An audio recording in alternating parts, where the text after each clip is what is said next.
त्यानंतर होईलच प्रेमी मालिकेच्या येणाऱ्या पुढील भागात आपल्याला खूप मोठा आणि जबरदस्त ट्विस्ट पाहायला मिळतो.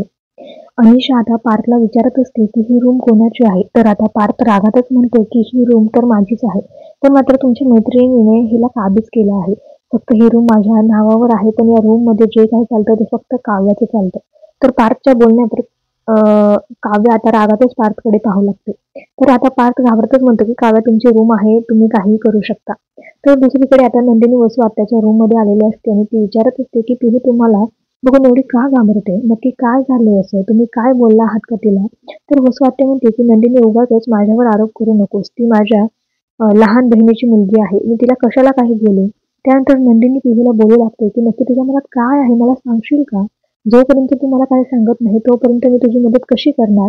त्यावर पिहू म्हणते की वसू मावशींनी मला धमकी दिली होती, जर का मी त्यांचे सत्य सगळ्यांना सांगितले तर वसू मावशी माझ्या आई वडिलांना या घरातून हाकलून लावतील आणि मग आम्ही कुठे जायचं याचीच मला भीती घेऊन त्यांच्याकडे मी कुठलंही सत्य सांगितलं नाही.